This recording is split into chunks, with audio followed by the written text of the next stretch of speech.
Good afternoon, Judge Dayton. Attorney Kenneth Krajewski on behalf of defendant Nilsa Heredia. Good afternoon.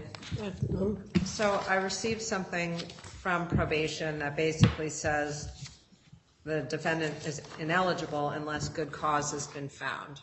My client, Ms. Heredia, would like to address the court, and then I will make some remarks. Okay. Good afternoon, Judge Dayton. Please grant my application for AR.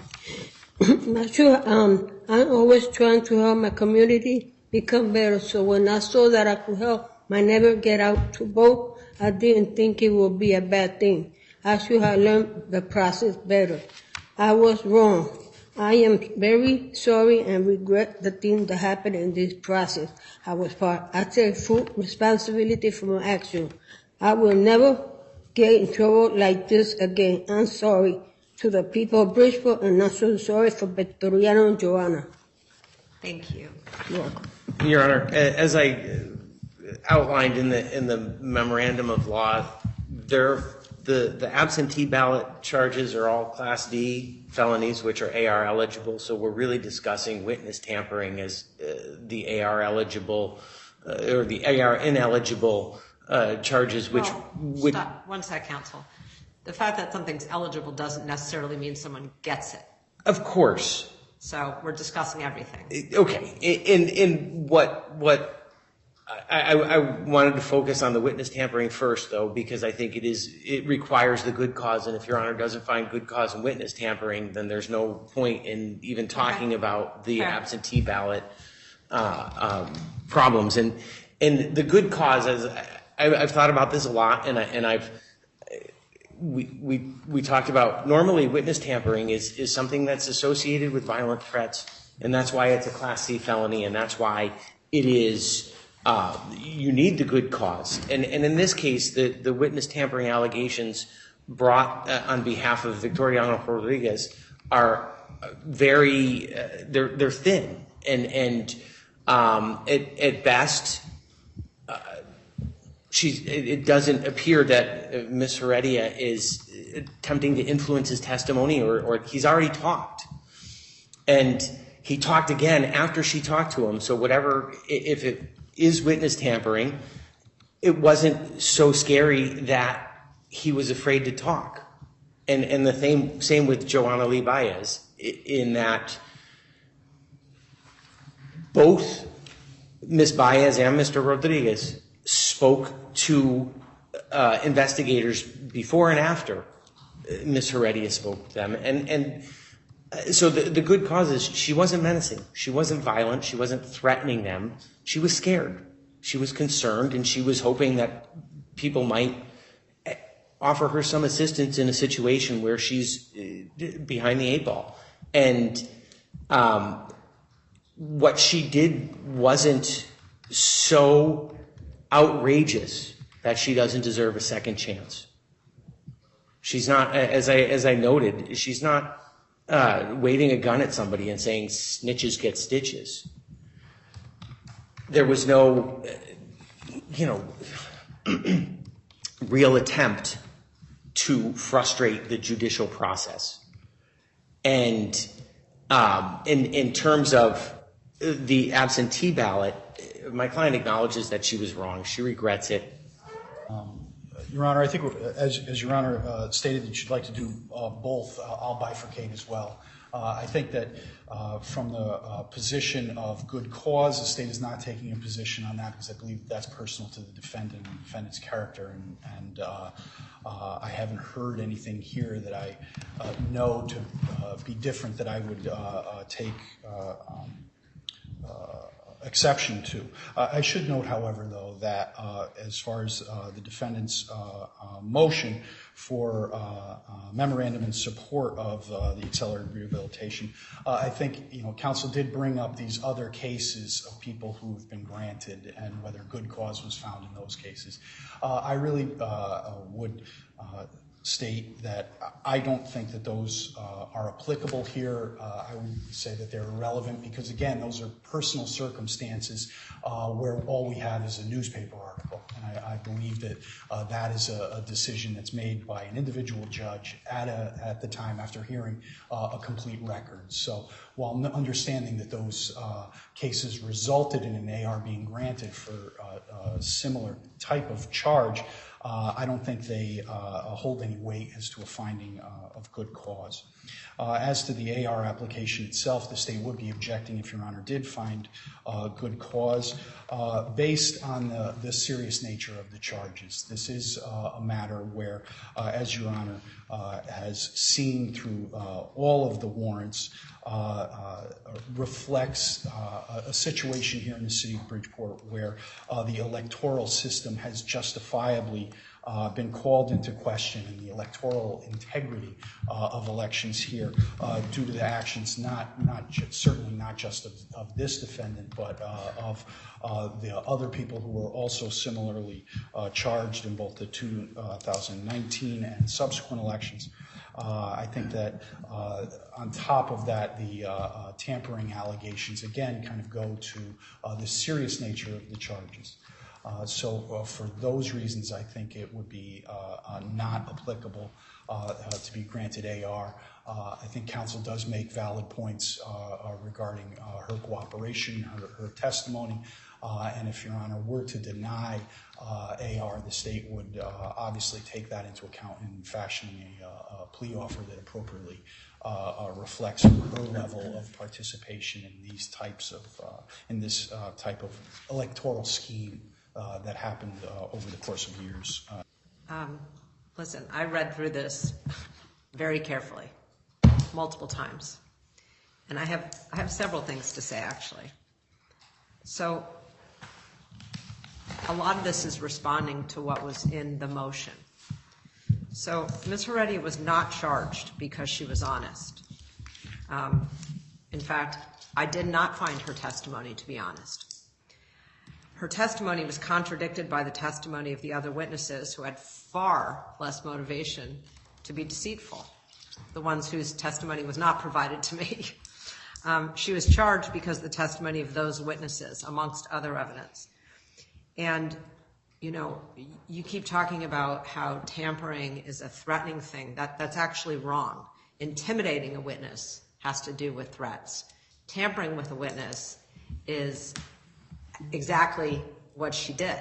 It is inciting someone to, well, it says a person's guilty of tampering with a witness if believing an official proceeding is pending, which she certainly did, or about to be instituted, she induces or attempts to induce a witness to testify falsely, withhold evidence, elude legal process, summoning her to testify, or absent himself or herself from an official proceeding.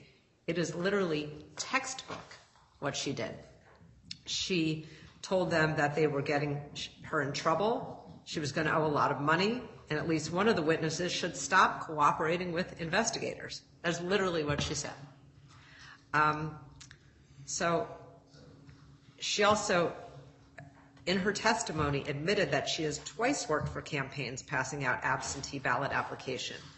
While she claims that she didn't receive any training from the quote-unquote Ganem crew, she acknowledged she did receive training when she worked for Pete Spain's campaign 2 years prior. So, you know, to say she never received any training that had to do with absentee ballots is not correct. She admitted during her testimony that she knew it was illegal to take possession of someone's absentee ballot, which is one of the crimes she's alleged to have committed. And that is precisely the type of knowledge that she would learn through the training. Because it's not like you just know that off the top of your head that it's legal to have someone's absentee ballot in your possession. You learn that information because someone told you or you looked it up. So her claim not to have received training was belied by other parts of her testimony as well. For example, she said in substance she was not prepped for testimony and didn't speak with anyone before testifying. However, While testifying, she suddenly was keenly aware of several quote-unquote mistakes that she had made when filling out the absentee ballot applications on behalf of others, for instance, indicating that someone, an applicant, was an election official or had a disability when those were not in fact true. If she had no training, then how would she suddenly know that these were mistakes or she shouldn't have written those things, other than she was prepped for her testimony? She also admitted she was the one who picked up applications from the clerk's office with the intent to distribute them. The clerk's office told her she had to fill out the distribution list that was uncontroverted to document to whom she gave out the applications, but she decided not to do that. That is what she testified to. That was on page 111. She then claimed she didn't know about it, even though 5 seconds before that, she admitted during her testimony she had been told to fill it out. The town clerk's office said that when a person signs out 5 or more applications, and Ms. Heredia signed out 50, that they're not only given the distribution list that Heredia admitted she received and ignored, but they're also given an informational packet with do's and don'ts for absentee balloting. So the fact that she opted not to read it, allegedly, that's on her. Ignorance of the law, as they always say, is not an excuse. Willful ignorance of the law certainly is not an excuse. So she certainly knew that taking someone's ballot was illegal. She admitted that. But then in her testimony, she seemingly, to me, lied about having done it. Now, I know these are allegations, but like I said, the other people who testified who said that she took the ballot had zero reason to be deceitful about it. So if she hadn't been given some instruction on what she was supposed to do or read the booklet, then she would never have known that it was legal. Because like I said, this is not something that's like innate knowledge. The allegation is that she even went so far as to tell a voter from whom she took the absentee ballot that she shouldn't tell anyone that Heredia took it. And so I think the evidence absolutely suggests that she knew what she was doing was wrong, that she knew what she was doing was illegal. And I found it interesting that her admissions or her testimony, truthful testimony, stopped just short of admitting that she did anything illegal. Like she said, I knew this was illegal, and it was the things she didn't admit while she was on the stand. Look, we live in the United States of America. People may or may not like how, voting happens here. They may or may not like the results of elections, but we are blessed to have them. And the fact that, people get to have absentee ballots so they can still participate in the process. I find it very, very offensive, for lack of a better word, that these witnesses, the information that I learned from the various warrants that I read, because like I said, I did not have the testimony, but witnesses who did not speak any English, and your client speaks Spanish, and she specifically, according to them, withheld the Spanish part of these absentee ballots from them. And it's very, very manipulative. And, she wants to come in here and say how helpful she is to the community. That's manipulative to the community. That's not serving the community in which you live. That's harming the community in which you live. You're robbing somebody of their vote. And this country has come to tremendous blows over allegations of less serious claims. And then specifically telling witnesses that they should no longer cooperate with the investigation. I read those articles. They did not do much for me. I have granted AR in very, very serious situations. I certainly understand my ability and discretion to do so. I find this case to be more serious. I think taking someone's vote is more serious than taking someone's money. And then tampering with that witness, which is what the allegation is, and what the evidence strongly suggests that she did. And based upon that, I am not making a finding of good cause. And even without the tampering, I would not grant the AR in this case based upon the allegations. I find them far too serious, and I'm not sure why it is a D felony, or some of these charges that are involved are even in the election stuff are unclassified felonies, but I'm not sure why these are Ds. It's not up to me. I'm not part of the legislature. But, you know, and finally, with respect to claiming that your client didn't just invoke the I'm a foot soldier, that's precisely what she did over and over again. She just kept saying that Ganem's people didn't give her any training. Ganem's people didn't give her any training, and I just did what Wanda Jeter Pataki and Mr. Roach told me to do. That's what she said over and over again. And so I disagree with your characterization of her taking responsibility. I think you did a very good job on her behalf. You provided me a lot of information. She certainly has done some good things for the community, but I found this extraordinarily harmful to a very underserved and, you know, and regardless of that, just the allegation of taking someone's vote or telling someone who to vote for when they don't even understand the language on the ballot is shameful. So I'm going to deny it. We'll see you on July 8th at 2 p.m. Thank you. Thank you, Your Honor.